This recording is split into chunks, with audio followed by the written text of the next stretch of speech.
I have a couple of disclaimers. The most important disclaimer is I'm passionate about what I'm going to talk about hypertension.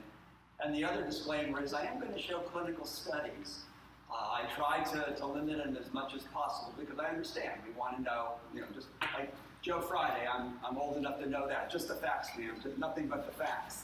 On the other hand, I think if we don't understand the data behind the facts, I'm not so sure we adequately can explain and advocate for our patients.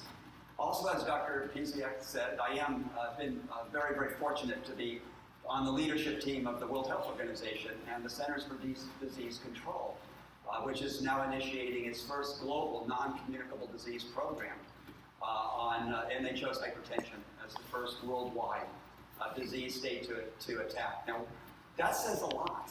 They could have picked one of 25 different diseases that were, including diabetes and mental health disorders, et cetera. But they chose hypertension because at least if you're going to put your money in one place, at least globally, you might as well start with hypertension because of its significant impact. And it's now the #1 cause of morbidity and mortality in the world globally. So let's start. What's the controversy in hypertension treatment today? I was thinking about it as I drove from Columbia yesterday, and it really is the changing guidelines and the quagmire of guidelines. I don't know why I'm getting some feedback. Maybe is it me? Is it where the microphone is? Maybe it should be. Or maybe it's just because I'm Italian and I just talk so loud. Is that better? Randy, thank you. In any event, another disclaimer, I'm a 60s kid. So again, I'm driving in and I was thinking, Bob Dylan. What does Bob Dylan have to do with anything in life? Well, #1, I'm extraordinarily impressed that he won a Nobel Prize. So if Bob Dylan can win a Nobel Prize, what about me? And I'm going, well, forget that idea. And secondly, what does Bob Dylan have to do with this talk and with the controversies in hypertension? And obviously, it was his breakthrough or breakout, now we would call it song. These times, they are changing. And they really are changing, and they're changing very rapidly. Dr. Lingen talked about how rapidly the guidelines are changing in our OBGYN colleagues and in our women's health fields. Probably it's even more quick in the hypertension field. So let's talk about that. Let's talk about where we've been, where we are now, and then where in the world might we be going. And I'm going to try to make some educated guesses for you as to what's going to come out later this fall regarding a new set of guidelines from the American Heart Association and our colleagues in the American Cardiology societies as well, because they will be coming out in September. Many of us are already aware of those, so we might be able to talk about a little bit about what might be forthcoming, although they're not finalized as of yet. I'd like to start with a cartoon, and probably the 8th disclaimer so far is all of my cartoons come from my mother-in-law. And my mother-in-law sends me these newspaper clippings, and still does. This is from the 1980s, and my mother-in-law lives in Houston, Texas.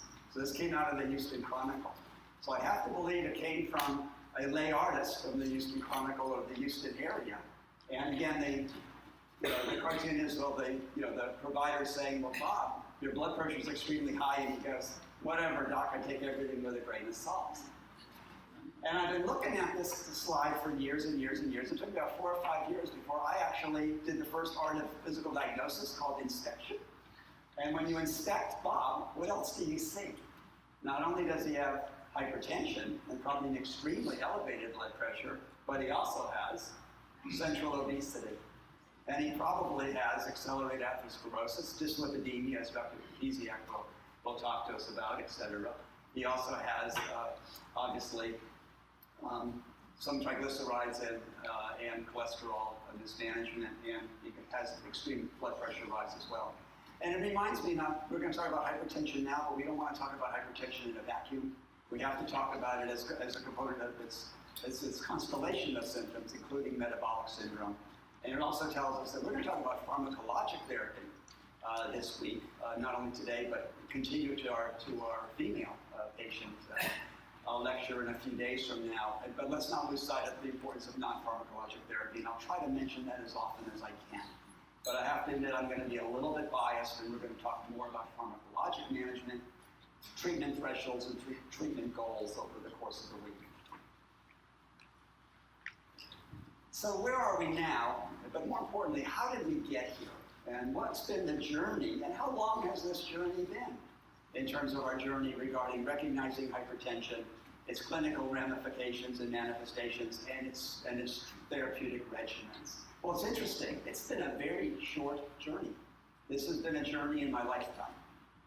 And that's interesting compared to other disease states that we've been talking about that have been, obviously the journey's been hundreds of years long.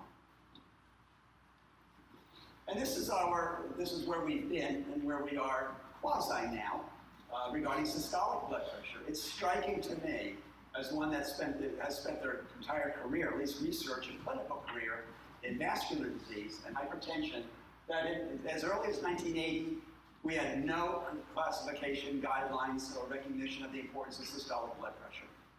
And then, as you can see, what's happened in the later decades and years through the JNC program, and we'll talk about JNC 8, but I stopped at JNC 7 because it was the last full report, if you will, regarding guidelines of hypertension. As you can see, the systolic blood pressure importance has increased by recognizing that lower and lower systolic blood pressures have clinical consequences and also have treatment consequences as well. And diastolic blood pressure we caught on a little bit earlier, in the late 60s, early 70s with the VA cooperative trials, et cetera. But you can see as late as the 70s, late 70s and 80s, hypertension was a diastolic blood pressure of 105. That's pretty impressive. Now, of course, we have pre-hypertension, and we've come a long way, and we actually even have some controversy in the pre-hypertension range in terms of what do we do about these type of individuals, what should we call them, and I'll allude to some changes that are coming. The Bob Dylan moment, if you will, on pre-hypertension. So let's go ahead and look at some of the data, our present guidelines, including now JNC 8, and where potentially we may be going with new evidence-based medicine that has been that's become available ever since the JNC 8 committee convened and issued their report about a year and a half ago, maybe 2 years ago by now. So what's the question? The real question is, what's the appropriate treatment threshold? In other words, when do you initiate pharmacologic, and we're talking about pharmacologic treatment. You always initiate non-pharmacologic therapy, because even in normotensive or optimal individuals with optimal blood pressures, non-pharmacologic therapy is what we should be all doing as providers, colleagues, family members, husbands, wives, and fathers, and mothers, etc., and partners. So the question really is, what's the treatment threshold? And then, if you determine the threshold and you're going to start the journey, where do you stop? Where does that journey stop? And we should think about two different groups. One, a healthier group with lower cardiovascular risk, and that could be called the general population younger than 60, if you will. And then a higher risk group, whether it's definitively based on cardiovascular risk analyses or stratifications or disease, concomitant diseases such as aging. I'm now fully aware that aging is a disease. And by the way, the elderly, the definition is 1 day longer for every day I live. And also patients that have high cardiovascular risk by Framingham scores or American Heart Association scoring, but also the concomitant diseases such as diabetes and chronic renal disease. And let's approach those in addition to talking about the general population. So those are the two questions. Where do you start? Where do you stop? And trying to divide the populations into lower risk and higher risk. When I started hypertension, it was by accident. I went to medical school at Penn State, at Hershey, Pennsylvania, and I got shipped off to Boston University and Boston City Hospital for my internal medicine residency. I had already done some vascular research. I was very fortunate as a medical student. And Boston University had a huge group, actually a full division of hypertension, independent of cardiology, nephrology, or endocrinology. Dr. Piziak's heard this on numerous occasions. There was no discipline of hypertension. There were no boards of hypertension. There's certifications now, but not then. And as opposed to doing a specific fellowship in one of the appropriate fellowships that I would have been interested in, the hypertension group latched onto me when I was very young, as an intern actually, and took me under their wings. I did a hypertension in clinical pharmacology and vascular disease fellowship with them. That would be Dr. Aaron Jobanian, who was the lead author of JNC 7, and Dr. Harry Gavris, that really developed ACE inhibition. But how did they hook me? Well, they told me, number one, there's no needles involved in hypertension. So you didn't have to stick a needle in a cath lab or dialysis. That was a real big incentive. But more importantly, they said, it's easy, John. Just come join us. And here's the question. Blood pressure's high. We'll decide where, when and where and how we should lower it. But all we have to do is just lower the number. Well, that was pretty straightforward. If you give me a goal, I'm type A, and you say it's A and get to B, sign me up. I'm going to do it. And it seemed very, very simple. Well, throughout my career, something dramatically changed, and that is it's not so simple anymore.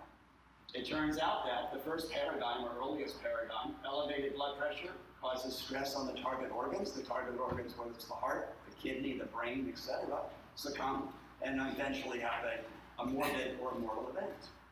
Well, the more recent paradigm was, no, before the blood pressure is even elevated, we have evidence that there's vascular dysfunction, if we did some fancy studies. So even before the blood pressure reaches that threshold, if you will, sort of like diabetes, it was just made up. Well, what's the number, for diabetes? What's the number for blood pressure? But it's a continuum. We knew now that there was in the 80s and 90s that there was vascular dysfunction, even preceding the number going up, but we didn't know what to do about it. There was no evidence-based medicine to say we should treat it pharmacologically, of course. But more recently, it's become evident that the paradigm is more complicated.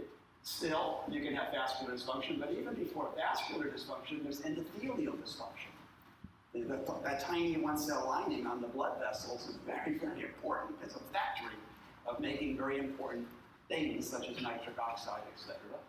Then you get the vascular dysfunction, the elevated blood pressure, and the target organ damage. But the new twist is you might be able to bypass the elevated blood pressure, and the vascular dysfunction could cause target organ damage independent of the elevated blood pressure, and that's the controversy and the quagmire that we're under today. If either of these paradigms are real, and I believe that they are, then what's the question? The question is, should we be treating blood pressures earlier in the natural history of the patient or the population you're entertaining? Which means, should we be treating them even with less elevations in blood pressure, or even before the blood pressure gets elevated in the first place at some threshold level? And that's the current controversy. And that controversy is kind of like subliminal and affecting the hypertension treatment guidelines. Although nobody will kind of admit that in the back room after 2 martinis, because they want it to all be evidence-based medicine. But we know that the process is starting in 9-year-olds, 10-year-olds, 12-year-olds. Some eloquent studies at Scott and White, when I was there, showed vascular dysfunction in 10-year-old children.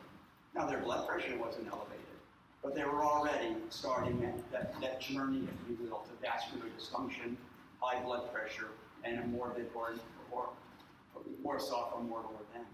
So the question is now, what do we do about the knowledge that we have? Well, when I left my hypertension fellowship at Boston University, the University of Pittsburgh took me in. And they took me in because I wanted to be a generalist, and my mentors in Boston wanted to make me a specialist. So I had to leave. I didn't make a total decision. I decided primary care is more important to me. So I moved to Pittsburgh, where they let me do both roles, be a hypertension specialist and a general internist, lo and behold. So when I got there, I asked a very important question. I said, what's the optimum? In that time, remember, it was only diastolic blood pressure. We didn't have any consideration for systolic blood pressure. So I asked, what's the ideal diastolic blood pressure for an American, for an average individual in the United States? Seemed like a pretty easy question, since we have all these people. So I went to the National Institutes of Health, where I was trying to get money, and I asked them. They didn't know the answer. I went to the Heart Association. I said, they must know. The Heart Association didn't know the answer. And finally I said, the most impressive individuals who I trained with were nephrologists. Let's ask the Kidney Foundation. And they didn't know either. So one evening I was at dinner with my next door neighbor, who I just moved in. They took me under my wing because they were a little older than I was, and he was the CEO of a prominent men's shoe company. And we're at dinner, and he says, "Oh, what's keeping you up? During the day and at night. What are you concerned about?" I said, "I want to know what's the ideal blood pressure in the United States." And within a second, this individual said, "Have you asked the life insurance companies?" I went, man, I want to go work for him. Forget this doctor stuff, right? So I did. When I got back, I called life insurance companies, and they sent me this data from 1983. The life insurance companies have been doing actuarials on blood pressure since 1905. In 1915, they started charging you a premium if your blood pressure was elevated, believe it or not. Northwestern Mutual led the way. And they sent me this data. What it showed was, for diastolic blood pressures, they had this data, that as your diastolic blood pressure is elevated, your morbidity ratio goes up. And the way they do actuarials is they set the average morbidity or mortality, this happens to be morbidity, at 100. And if you're above the line, you have higher morbidity, and they charge you more. If you're below the line, you have less morbidity, and they don't charge you less. They're very fair. You know, they're not gouging this group. It's absolutely depending on the risk. So what is this? For all the Las Vegas gamblers in the world, the closet gamblers, what does this look like? Where they give you decent odds on the upside, but this is the house money right here. They don't give you your money back, and it's roulette. This is the double zero and zero of the roulette wheel. So every time that roulette wheel spins, 2/36 of the time, it's the house's money, because they're only giving you 1 to 35 odds, and those two numbers are silent. And what was the number? 83. So already I'd say, boy, I'm at a wealth of knowledge. I already know that the ideal blood pressure, now you can even do better, of course, but the average ideal blood pressure in the United States is a diastolic blood pressure of 83. Remember that number. Now this is for the general population, remember, not specific subgroups. But that's going to be a very important number, and that number is going to turn out to be true. So what about the individuals that weren't in our precious cutoff? Remember, the cutoff still is a diastolic of 90. You treat 90 or above. However, we've known that 90 and below, you still have excess risk, and in fact, you might even do better if your blood pressure was below 90. So that's where pre-hypertension then came from. Study of Boston, et cetera, and this changed JCurve dramatically when they introduced pre-hypertension. They noticed, and again, this is a conference on the female patient, women are no different than men in terms of your risk for blood pressure elevation. And these are individuals that have less blood pressures lower than 140 over 90, and they're divided into 3 groups. High normal, high 130s, high 80s. Normal, 120, 125 or 1 to 130, et cetera. And optimal, 120 over 80 or less. And they showed that even within this pre-hypertension, so supposed normal blood pressures at the time, you had elevated risk, be you a female or be you a male. And that's where the concept of pre-hypertension came from. But we didn't have any evidence-based medicine to say we should pharmacologically treat these individuals. Surely we should do non-pharmacologic therapy, all the good stuff. So then what happened? Along the way, we have some evidence-based medicine that was ignored, but it was appropriately ignored because it wasn't designed to answer the question of whether you should lower blood pressures to what level, when should you end the journey. But we have 2 studies that I want to now reintroduce us to that came about in the 90s and the 2000s. This is the treatment of mild hypertension trial. I was the principal investigator of this trial when I was in Pittsburgh, of the Pittsburgh unit, and there were only 3 national centers. It was an NIH-funded center, and the question we asked was, what's the best drug to use? Not where you should start or where you should finish. If you used a single drug. Well, we designed a study, and got the study funded, and it went like this. We took 6 groups of patients, you can see the ages. They had to have mild hypertension because we were only going to treat them with 1 drug for 5 years. And in fact, 1 group was going to get placebo for 5 years. So we already knew that wouldn't be ethical because we knew 90 or above had benefits. So what did we do? We bet the farm, if you will, and this is Western Pennsylvania, or the steel mill, if you will, that placebo, that if we gave a placebo for 5 years to individuals that had intensive non-pharmacologic therapy, that we would lower their blood pressure below 90 just with non-pharmacologic therapy alone. then we convinced the safety and the ethics committees to give it a shot. But in addition, we treated the next 5 groups with a single agent at the time. And as you can see, a diuretic, chlorthalidone, a beta blocker, an alpha blocker, a CCB, calcium channel blocker, and the ACE inhibitor of the day was an Alpha before lisinopril came out. So what happened? First of all, we lowered the blood pressure in everybody. If you can see that this is very mild hypertensives. They started with 140/91. That was by design, because we had to get them below 140/90 or we were going to be unethical on that placebo group with non-pharmacologic therapy alone. Well, that did wonders. Non-pharmacologic therapy significantly decreased the systolic blood pressure and the diastolic blood pressure by 9/8 millimeters of mercury. But that was intensive non-pharmacologic therapy. That was putting bamboo shoots under their fingernails and threatening to light them if they didn't stop smoking or exercise or watch their salt. We called them up at 3 in the morning. Are you on the treadmill, Mrs. Smith? Dr. DiPette, you just leave me alone.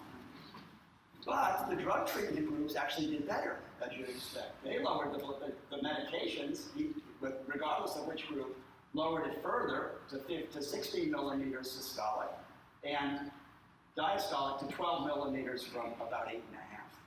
And that was all we wanted, because we wanted to show that the NIH, that we needed a 40,000 patient study to spend hundreds of millions of dollars to answer the same question. This was just a proof of concept study.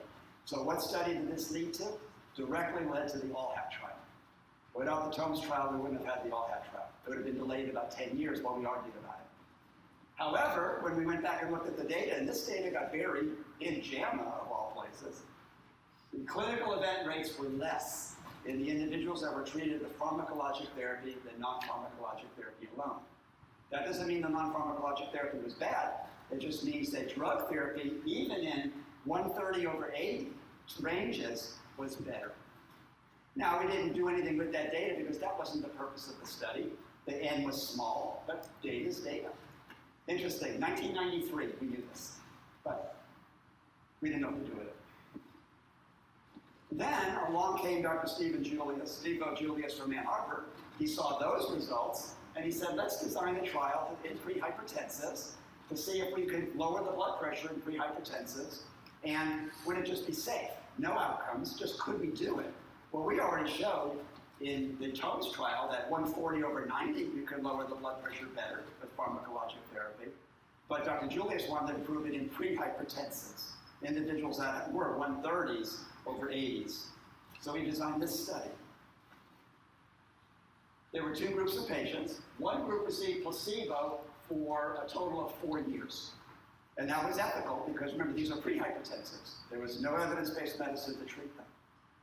The other group, however, for 2 years received an active agent, an angiotensin receptor antagonist in this case. And then they stopped it. And they just followed them for another 2 years to see what would happen. And the idea was, can you lower the blood pressure versus placebo in pre-hypertension? Number 1 question. And number 2, what happens when you stop it? Do they just bounce right back to where they were? That's what happened. And this was very interesting. New England Journal of Medicine, very prominent journal that was published in 2006, completely ignored it. But that's all right. You know, time, life goes on. So what happened is the patients that received candesartan versus placebo for the first 2 years clearly had a significantly lower blood pressure. So you can lower the blood pressure in pre-hypertensive ranges, which means to me that that blood pressure is abnormal. Because if you have a normal blood pressure, your blood pressure should not go down lower with an active agent because your body would compensate and resist that reduction in blood pressure. So that was the first clue, was that pre-hypertensive blood pressures were being sensed within the body as abnormal. But we still had no evidence-based medicine to do anything about them. However, this was even more interesting. When you stopped the candesartan, remember for the next 2 years, the candesartan treated group is on placebo now, and the placebo group is still on placebo. The body remembers. The vasculature has adapted to a lower blood pressure, and they still had less hypertension. Less individuals developed hypertension once they were treated with candesartan, even for that short period of time, that 2 years. which again means that you did something. You reset something in the cardiovascular system, if you will, whether it's vascular remodeling or Mira recently just talked about the brain-heart connection or the kidney-brain connection. We don't know, but that's what happened. So again, another clue that something was abnormal even in these individuals that had what we call prehypertension. Those were the two old studies that now have come back, if you will. It's like, if you just wait long enough, maybe bell bottoms will come back and tie-dye t-shirts. Maybe they already have, but I just missed it. So, without looking back at that data, where are we with JNC8? So with JNC8, most recently recommended that in the general population, the threshold should still be 140 over 90 and lowered below 140 over 90. That's been the recommendation for years and years and years. And then we're going to talk about the elderly again. But in our age greater than 60, the evidence-based medicine supports 150 over 90 and lower it to less than 150 over 90. And of course, that was a controversial change and was resisted by some prominent groups. Maybe appropriately, maybe not, but if you're challenged to develop guidelines of the evidence, you got to use the evidence. You can't make it up. You can't wish it, if you will. So JNC8, actually, the recommendations were totally appropriate given their charge. But then what happened? Along the way to the journey, a new study became available that JNC8 did not have. And that's called the SPRINT trial. And I need to review that with you because it's a game changer, for good or for maybe not so good. We need to talk about it. How many in the room have heard about the SPRINT trial? Reviewed? No? That's great, so I have a head start. The SPRINT trial asked a different question. The SPRINT trial didn't ask what's the best drug, didn't ask when you should start, didn't ask potentially gradations of where are you going. It just had a question. What's the optimal, optimal target for blood pressure, if you will? When do you want to stop therapy? We know you're going to start it at 140 over 90 or greater, but when are you going to stop it? And develop two thresholds. One, standard care, less than 140 over 90, and one, a very aggressive target, 120 over 80. For the first time, other than our diabetes colleagues were ahead of the game. We're going to talk about that. Dr. Piziak's always told me, Dr. DiPette, the endocrinologists are always ahead of you. Well, you know what? You are. So that was the design of the trial. So you have to know the evidence, though, before you start looking over its implications. Who did it include? Well, it included patients 50 years or older. So we don't know about younger. We just know that's what the evidence shows. The systolic blood pressures, as you can see, and they could be treated on entry. In fact, they had to be treated on entry. And they had to have high cardiovascular risk, and everybody forgets this. This is very important. These were high cardiovascular risk patients. They either had to have already clinical or subclinical disease, except stroke. So we already knew lowering blood pressures in stroke patients was better, so they were excluded. They had to have chronic kidney disease, stage 3 or less, at least 1/3 of them. They had to have a high cardiovascular risk score of 15% or greater. And like I said, aging is a cardiovascular risk. They had 1/3 of them had to be greater than 75 years of age. So who did they exclude? They excluded stroke. They excluded diabetes because our endocrinology colleagues were already doing an exactly similar, with a couple exceptions, trial in diabetics, the Accord trial. And we'll look at that real quickly. Same idea. Is 140 over 90, is 120 over 80 better than 140 over 90 as a goal?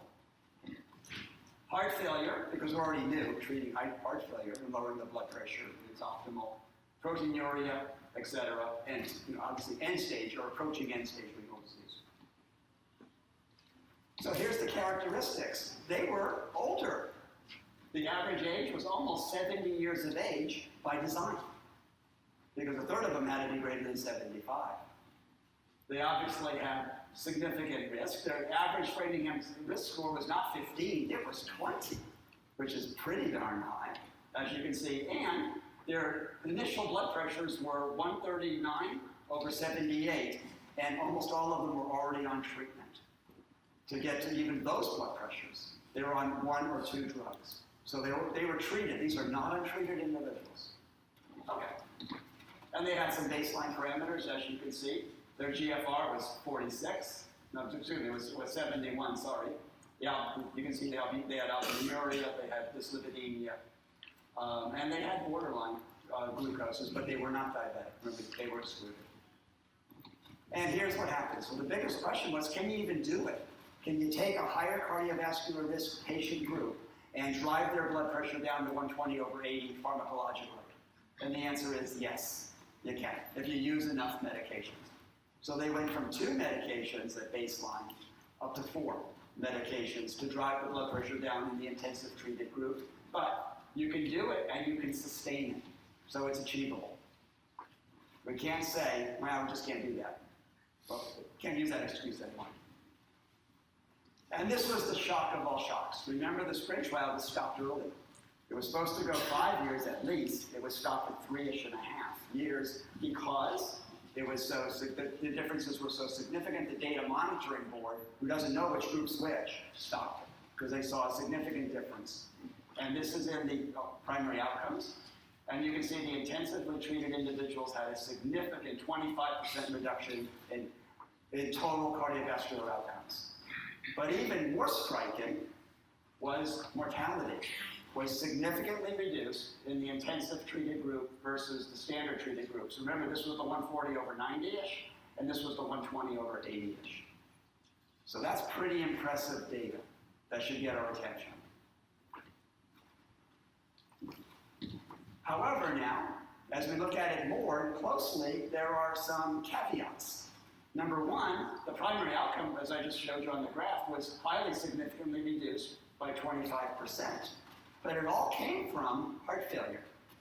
It came from the reduction of heart failure, which then attributed the reduction in cardiovascular death and cardiovascular mortality. Not a bad thing, but it didn't come from MI, stroke, etc. It came predominantly from heart failure. So remember that, although that's good. Nothing wrong with that. But it comes at a cost.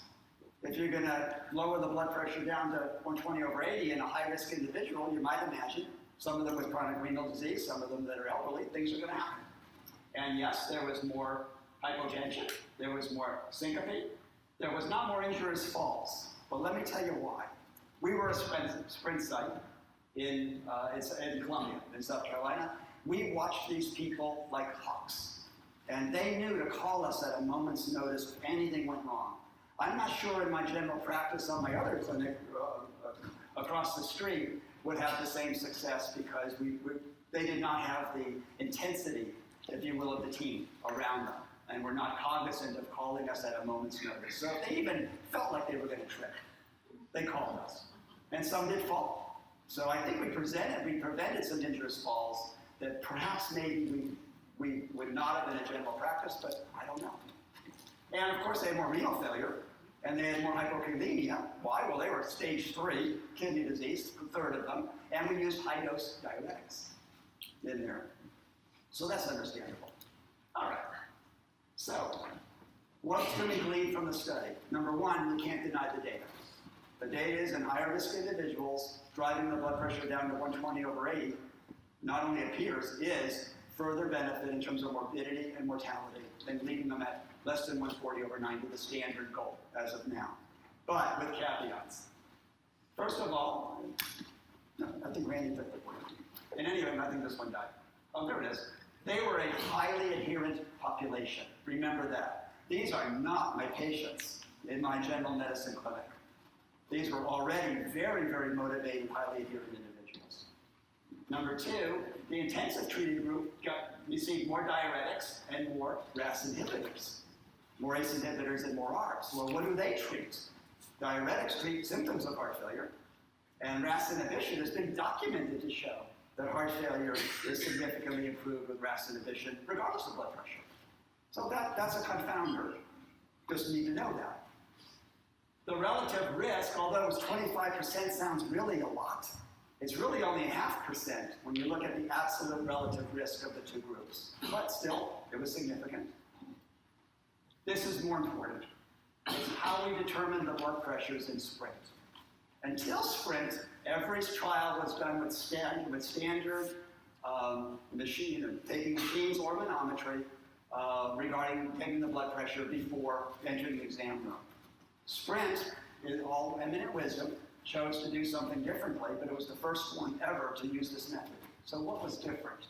First of all, it used automated oscillometric blood pressure machines.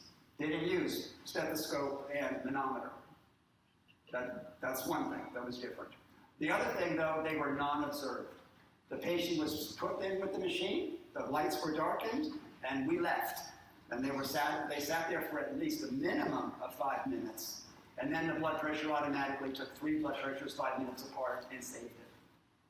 How many of you are taking blood pressures like that in your clinics? I'm glad none of you, I would have been embarrassed if any one of you raised your hand, because we're not in our clinic either.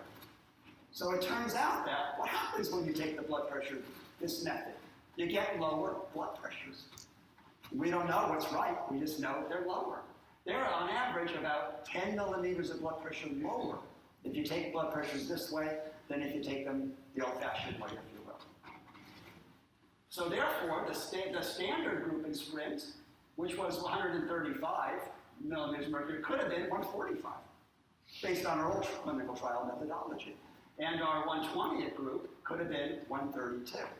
It still doesn't deny the difference between the two groups in terms of morbidity and mortality. Doesn't do that at all. It just puts a little caveat or a question mark into where those targets, the targets we're going to achieve in our clinical experiences, unless we adopt the blood pressure methodology that Sprint did, the isolated, non-observed room determination. There are some advocates that are strongly advocating that we change it to that methodology, all of us, but that's going to have consequences clinically, monetarily, time-wise, etc.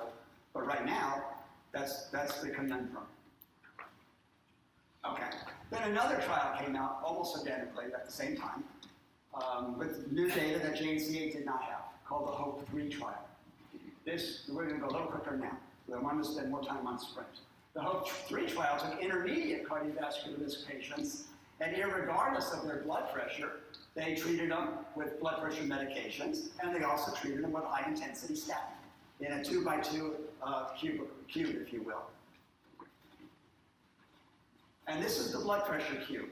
It turns out that lowering blood pressure, in this case with candesartan and hydrochlorothiazide, which lowered the blood pressure about 6 or 7 millimeters systolic, didn't make any difference compared to placebo. So now we have a confounder. In intermediate risk individuals, lowering blood pressure about 6 millimeters of mercury. Remember, they didn't even have hypertension. They didn't make a difference. That threw us a curve, especially in view of the Sprint data. However, when you analyze the HOPE-3 trial by entry blood pressure, if your entry blood pressure was was a little bit greater than 131, if you will, you actually had a tendency for increased risk of lowering the blood pressure further.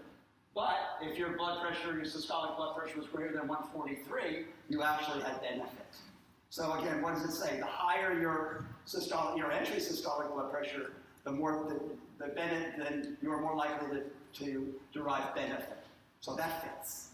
Because that's still within the pre-hypertension range, if you will. So that's what I just summarized what they concluded. The cholesterol arm was interesting. Of course, the cholesterol arm was highly positive. By you just adding a high-intensity statin, you significantly decreased cumulative events. That would be no surprise, although it was in an intermediate risk group of individuals. But also, one group got combined therapy, got high-intensity statin and blood pressure reduction.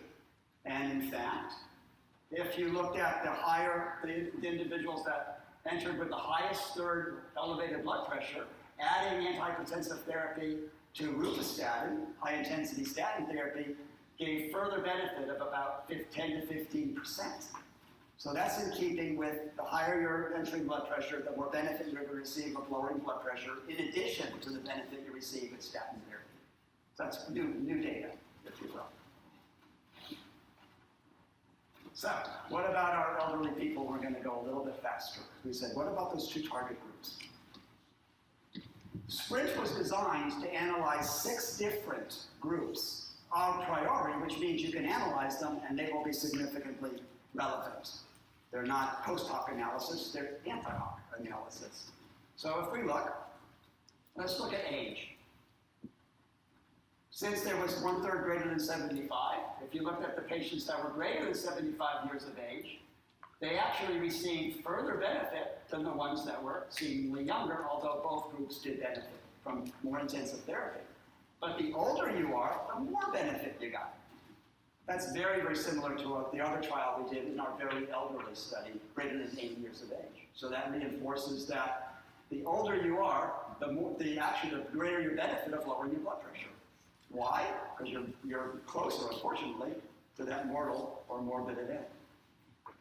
So that was age. Since this is the female conference as well, a priori we divided the patients into female and male. And as you can see, males did better. We don't know why. They both were improved. There's no difference between these two groups. But if you look, males had about 28%? Females had about 16% reduction. We don't know why. It might just be coincidence, because it's one study, one subgroup, but it's appropriate to talk about the data because it was planned that way, that their numbers were sufficient.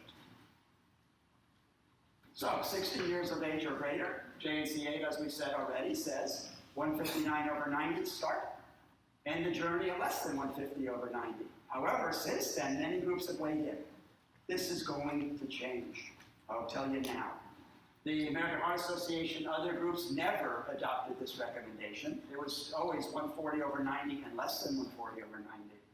And in fact, the American Academy of Family Practice and the American College of Physicians issued their statement and guidelines on this age group and said, you can follow JCurve unless you're higher risk.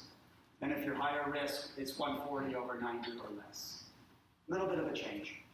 They're going to change a lot more, trust me. Okay, what about diabetes?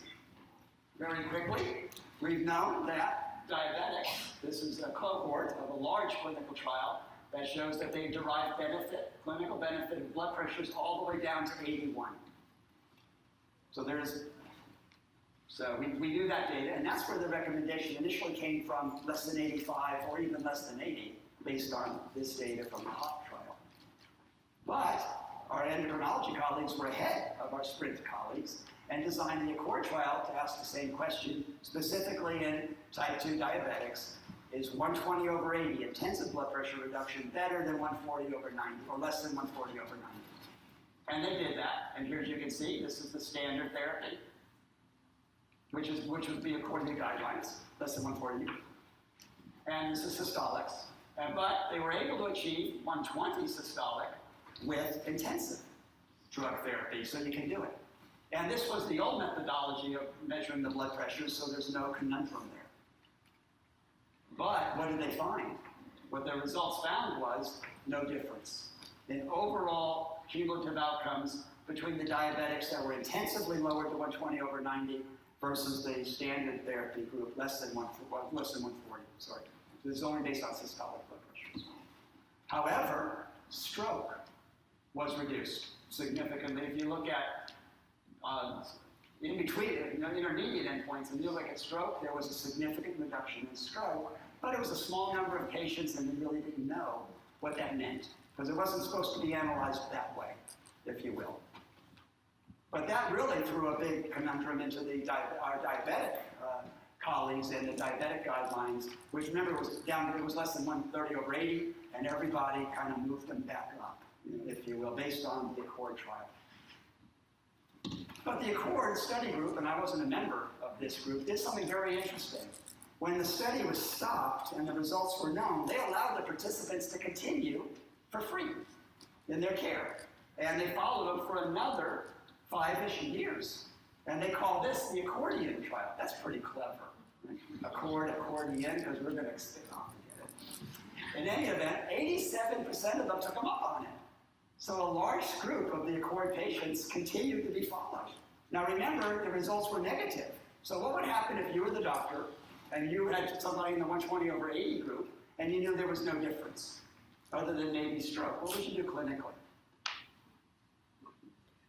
I'd stop some of the medications. I'd withdraw the medications because if they were on 4, why do they need to be on 4? It didn't make any difference. So that's what happened.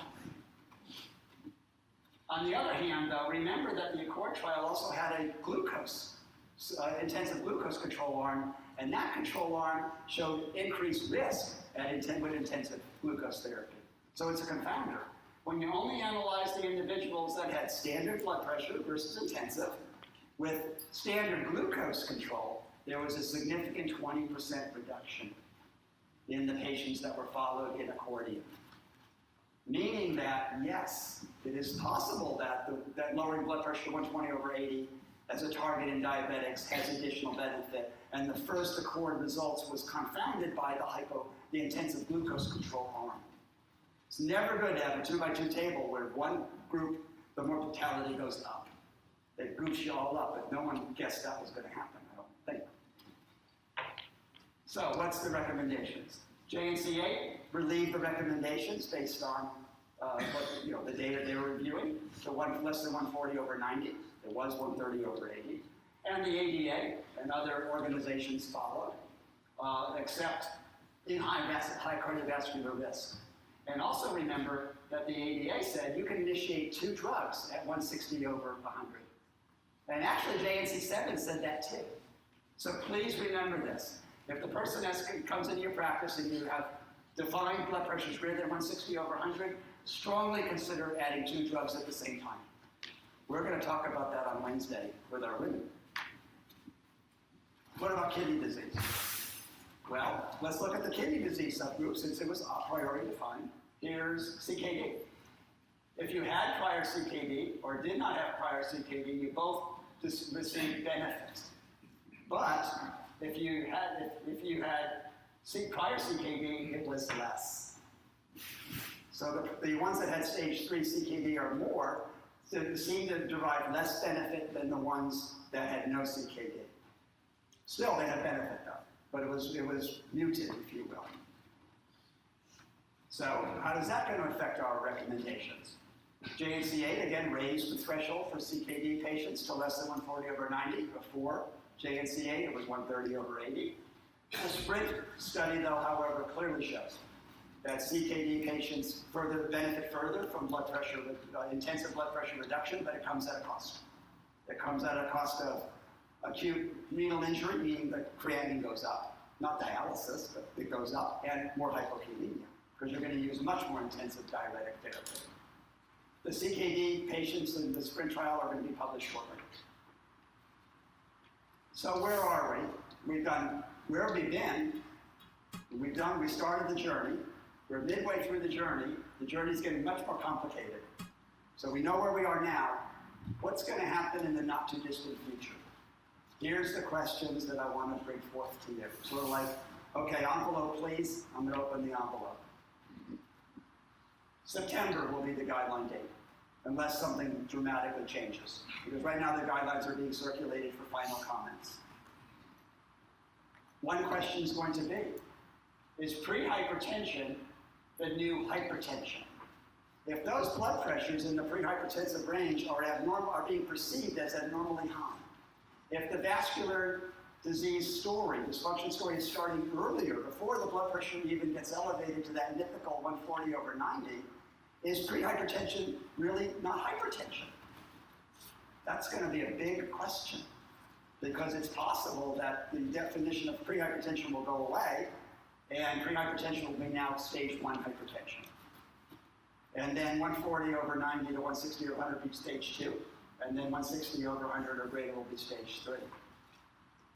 That has tremendous pharmacologic implications, because that's going to bring in another 75, 80 million Americans. Then the question is going to be, do you only treat those with high cardiovascular risk in the so-called new the pre-hypertensives, if you will, that might now be called hypertension stage 1? Do you treat them pharmacologically? Do you treat all of them? Do you treat just the ones with high cardiovascular risk? And if you're going to treat them, what's your goal? Is it less than 130 over 80? Is it 120 over 80? I think what you're going to see is something like this. that pre-hypertension may be hypertension now. And we will be treating, or at least possibly treating, those with high cardiovascular risk within that population. The march is kind of on.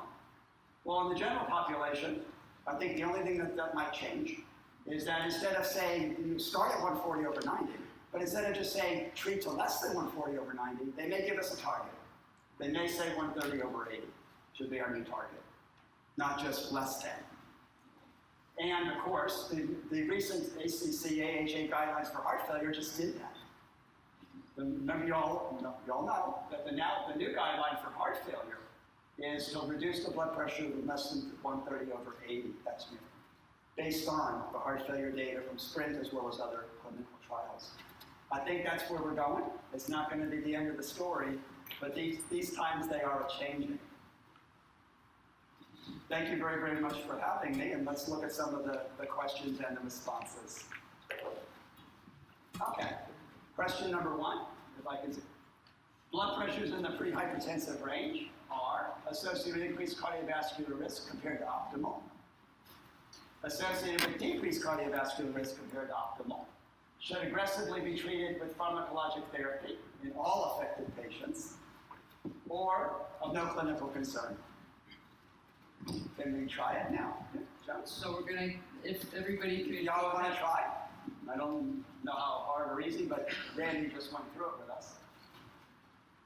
So the answers will start showing up on the screen as people vote. And those that are not going to vote, before we tell the right answer, we'll take a show of hands. How about that? We'll do it the old-fashioned DiPette way.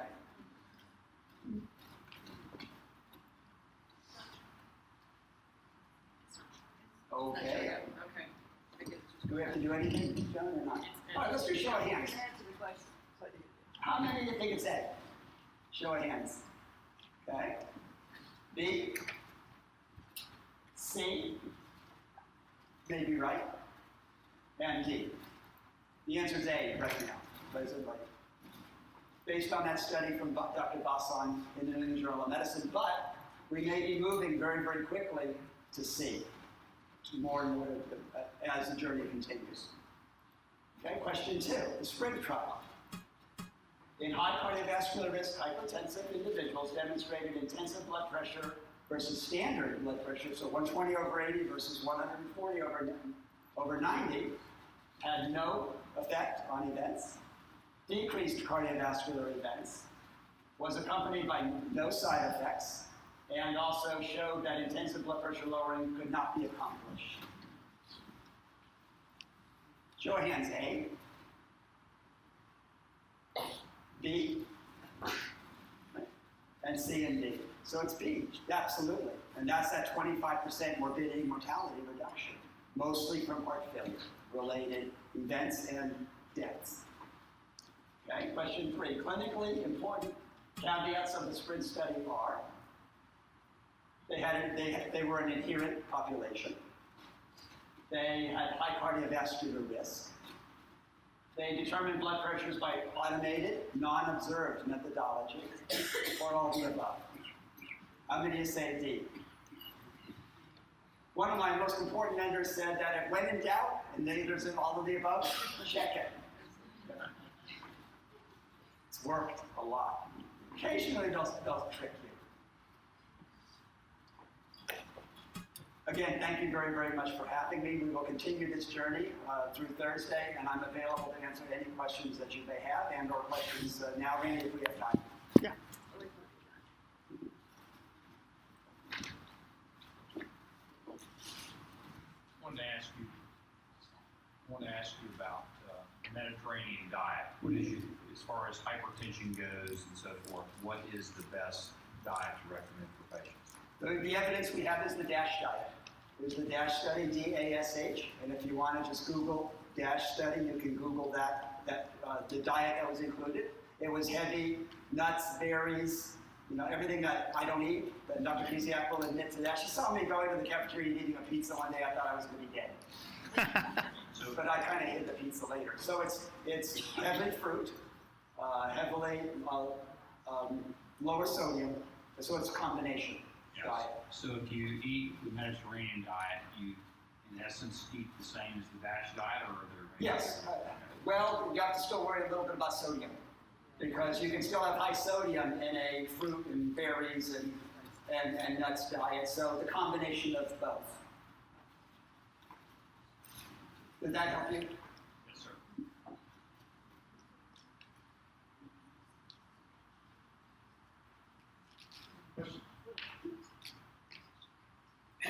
Thank you, Don. Well, thank you very much, and I look forward to being with you for the rest of the week.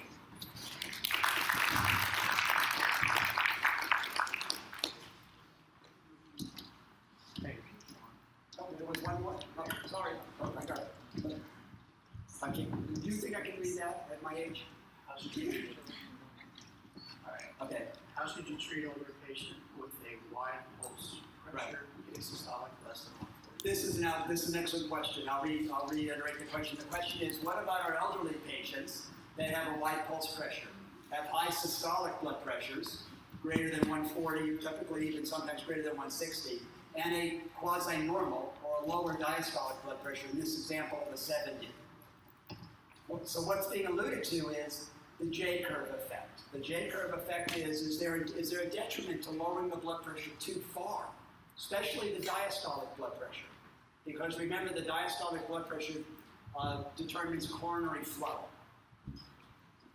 The brain does not have a J-curve effect because it's based on, blood flow is based on systolic blood pressure. But coronary flow only occurs during diastole. So if you lower it below 70 or below 60, do you further decrease coronary flow to a critical point and have increased cardiovascular events? The answer is yes, this can happen in individuals, certainly with pre-existing cardiovascular disease, known cardiovascular disease, be more careful. But still, the benefit of the very elderly trial and the spring trial says that we can safely reduce even the diastolic blood pressure. But I would worry around diastolic blood pressure to about 60. It gets my attention. If they're clinically stable and doing well, I continue therapy. But that's the caveat, that 60 or below would be more of concern to me. But remember, the evidence-based medicine is still the evidence. Treating our very elderly individuals with systolic hypertension or systolic blood pressure elevations actually is the best bang for a buck in terms of reducing morbidity and mortality because they're closer to the events. That was an excellent question from our audience.